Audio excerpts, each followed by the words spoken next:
ஆண்டவராக இயேசு கிறிஸ்துவின் நாமத்தில் என் அன்பின் வாழ்த்துக்கள். இந்த காலை வேளையில் உங்களை சந்திப்பதில் நான் மகிழ்ச்சி அடைகிறேன். இன்றைக்கு நம்முடைய தியானத்திற்காக நாம் தெரிந்து கொள்கிற வேத வசனம் உபாகமத்தின் புஸ்தகம் 28ஆம் அதிகாரம் 7ஆம் திருவசனம். உனக்கு விரோதமாய் எழும்பும் உன் சத்துருக்களை கர்த்தர் உனக்கு முன்பாக முறியடிக்கும்படி ஒப்பு கொடுப்பார். ஒரு வழியை உனக்கு எதிராக புறப்பட்டு வருவார்கள், 7 வழியை உனக்கு முன்பாக ஓடி போவார்கள். ஆண்டவர் நமக்கு சொல்லுகிற ஒரு காரியம் அது என்ன? உன் சத்துருக்கள் உனக்கு முன்பாக முறிந்து ஓடுவார்கள், முறியடிக்கப்படுவார்கள். உனக்கு எதிராக வரக்கூடிய சத்துருவின் வல்லமைகள் அது முறிந்து ஓடும். ஒரு வழியாய் வருவார்கள், 7 வழியாய் ஓடி போவார்கள். That is a great promise that God given to us. இந்த பெரிய வாக்குத்தத்தத்தை ஆண்டவர் நமக்கு தந்திருக்கிறார். இதில் ஒரு காரியத்தை நாம் புரிந்து கொள்ள வேண்டும். சத்துரு நம்ம எதிராக வரும்போது எப்படி ஓடி போவான்?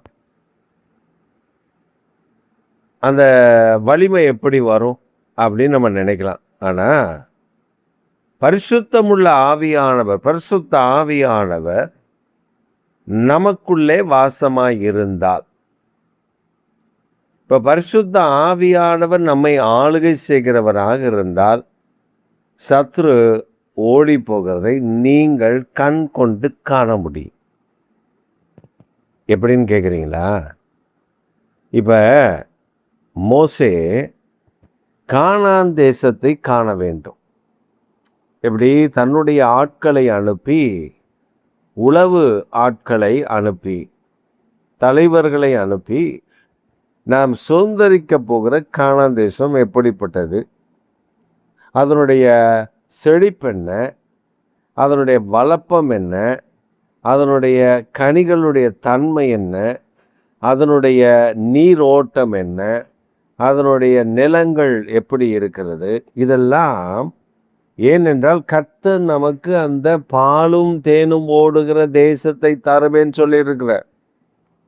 அப்போ நாம் அதை போய் பார்த்து வர வேண்டும். நீங்கள் போய் பார்த்ததை பார்த்து கவனமாய் அந்த தேசத்தில் காணப்படுகிற சில கனிகளை எங்களுக்கு கொண்டு வாருங்க. அந்த கனிகளை நாங்கள் பார்க்கட்டும், அந்த கனிகளை நாங்கள் ருசித்து பார்க்கட்டும், அது எவ்வளவு டேஸ்ட்டாக இருக்குன்னு. அதுக்கப்புறம் நாம் அந்த தேசத்தை நம்ம சுதந்திரிக்கிற காரியங்கள். இப்போ ஆண்டவர் சொன்னது பாலும் தேனும் ஓடுகிற தேசம். இப்போ தமிழ் இலக்கியங்களில் நான் படித்தப்ப எனக்கு ஞாபகம் இருக்குது. இந்த தமிழ் இலக்கியங்களில்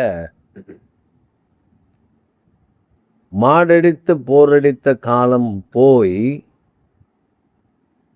யானை கட்டி போரடித்த காலம் இருந்தது. அப்போ அந்த போர் அடித்ததில் கூட யானையை கட்டி போரடிக்கிற காலம் இருந்துச்சுன்னா அவ்வளவு மேன்மையாக இருந்தது, அவ்வளவு நிறைய நன்மைகள், பெரிய பெரிய ஆசீர்வாதங்கள் இருந்தது என்பதாக அர்த்தம். அதில் அந்த வகை, அதாவது நெல் வகையில் காட்டு யானம் அப்படின்னு ஒரு நெல் வகை இருக்குது. இந்த காட்டு யானம்ன்ற நெல் வகை ஒரு சிகப்பரிசி வகையில் சார்ந்தது. இது பயிரிட வேண்டுமே ஆனால் அது இப்போ 6 மாதத்துக்கு கொண்டு வந்திருக்காங்க. ஆனால் பொதுவாக அது 1 வருஷ பயிர். இந்த வருஷம் விதைச்சிட்டிங்கன்னா அடுத்த வருஷம் தான் அறுக்க முடியும். இப்போ ஜனவரி மாதம் விதைச்சிங்கன்னா அடுத்த ஜனவரி தான் நீங்கள் அதை அறுக்க முடியும். அப்படி வளர்ந்துருக்கும், அவ்வளோ உயரமாக வளரும். யானையினுடைய அந்த உட்புகுதல் அதற்குள்ளே வந்தால் கூட ஒருவருக்கும் தெரியாது. ஏன்னா அவ்வளோ உயரமாக இருக்கும் காட்டு யானையினுடைய அந்த நெல் கதிர்கள். அவ்வளோ ஹைட்டு. பாருங்கள், 1 வருஷத்து பயிர்னா பாருங்கள் எவ்வளோ ஹைட்டில் இருக்கும், எவ்வளோ நேர்த்தியாக இருக்கும்னு பார்த்துக்கோங்க. அதில் சங்க இலக்கியங்களில் சொல்லப்பட்டிருக்கிறது, அந்த வயல்வெளியில் தேன் கூடு கட்டியிருக்குமா. ஏன்னா நம்ம வந்து வயல்வெளியில் ஒரு செடியோ ஒரு மரமோ ஒரு கொடியோ இருக்காது, நம்ம வந்து அதை கழிக்காமல் அதை சட்டை பண்ணாமல் நம்ம வச்சுருக்கோம்னாக்கா அதில் வந்து குளவி கூடு கட்டும், தேன் கூடு கட்டும். நம்ம ஊரில் அப்படியெல்லாம் பார்க்கலாம். ஆனால் இது வந்து ஒரு வருஷ பயிருன்றதுனால இதில் மக்கள் வந்து உள்ளெல்லாம் போய் அது களையெல்லாம் பிடுங்க, அதெல்லாம் ஆரம்பத்திலே செஞ்சு முடிச்சுட்டு விட்டுருவாங்க. தண்ணி மட்டும் பாய்ச்சி பாய்ச்சி விடுவாங்க. தண்ணி இல்லைனாலும் அது வறட்சியில் வளர்ந்து பெருகிடும். வளர்ந்துருச்சுன்னா அவ்வளோதான், அது நல்லா வளரும். அதுக்கப்புறம் நீங்கள் பார்த்தீங்கன்னா அதில் தேன் கூடு இருக்குமா. இவங்க தண்ணி பாய்க்கிற காலால் பாய்க்கிற தண்ணி பாய்க்கிற அந்த வாய்க்காலில் நீங்கள் பார்த்தீங்கன்னா அந்த தேன் கூட்டிலேருந்து தேன் சொட்டி வருமா. நம்ம ஊரில் குற்றாலத்தில் தண்ணீர் வருதுல்ல, மேலேருந்து தண்ணி வருது, அதை ஜனங்க மூலிகை தண்ணின்னு சொல்லுகிறதுக்கு காரணம். இப்போ மூலிகைலாம் கிடையாது. ஏன்னா மேலே போய் நம்ம ஆளுங்க பாதியிலே மேலே போய் அதை தீட்டுப்படுத்தி அங்கேருந்து குளித்து சோப் தண்ணி அனுப்பிவிட்றாங்க கீழே. ஆனால் முன்பெல்லாம் மேலே காட்டுக்குள்ளே போக முடியாது, பெரிய அருவிக்கெலாம் போக முடியாது. கிட்டவே இங்கே வந்து தான் அந்த தண்ணீரை அவர் மொண்டு குடிப்பார். அதில் என்னென்னா தேன் இருக்கும், கொஞ்சம் தேன் கலந்துருக்கும். என்னென்னா பெரிய பெரிய குகைகளுக்குள்ளே தான் அந்த தண்ணீர் வரும். அப்போ அதுக்குள்ளே இருக்கிற தேன் அடைகள், பெரிய பெரிய அடைகள் இருக்கும். ஏன்னா அந்த தேன் குளவியே பெரிய அளவில் இருக்கும். தேனி அது பெரிய கூடுகளை கட்டியிருக்கும். இந்த தண்ணீர் வரும்பொழுது, ஆர்ப்பரித்து வரும்பொழுது அந்த தேன் கூட்டை அப்படி உராசிக்கிட்டு வருமா. அப்படி வரும்பொழுது அந்த தேன் கூட்டிலேருந்து வடிகிற தேன் அந்த தண்ணியில் கலந்து அது மூலிகை தண்ணியாக மேலேருந்து வரும்பொழுது அது மூலிகை தண்ணியாக மாறி பல மூலிகைகளை உள்ளடக்கி கீழே வருது. அதைத்தான் சங்க காலத்தில் சொன்னாங்க, தேன் பாலும் தேனும் ஓடும் தேசம். மாடு பாருங்க, அந்த அந்த அந்த நாட்கள் உள்ள மாடுகள், எங்கள் அம்மா சொல்லியிருக்காங்க, அவங்க பார்த்துருக்காங்களாம். எங்கள் அம்மா சொல்லியிருக்காங்க, மலையில் மாடுகள் வருமா, மேயுமா. அப்போ அந்த மாடுகளுடைய மடியில் பால் கட்டி போயிருக்குமா. ஏன்னா மலையில் மாடு மேய்ஞ்சி வீட்டுக்கு போய் தான் கன்றுக்குட்டிக்கு பால் கொடுக்கணும். இது மேலே காட்டுக்குள்ளே மேயும் போது என்ன ஆகுமா, மட்டி அப்படியே படுத்து அப்படி நிற்குமா. அப்போ அது என்ன பண்ணுமோ, அது வலி தாங்காமல் வந்து பாறையில் உட்கார்ந்து உராசும். அப்போ அந்த பாறை முழுவதும், அந்த பாறையில் பள்ளம் இருந்துச்சுன்னா அந்த பள்ளம் முழுவதும் இந்த மாட்டுடைய பால் அப்படியே தள நிற்குமா.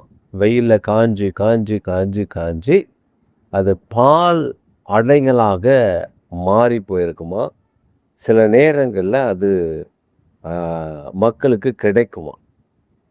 இதெல்லாம் வந்து காட்டுக்குள்ளே உள்ள அனுபவம். இதே தான் அந்த நாட்களில் சொல்லியிருக்காங்க.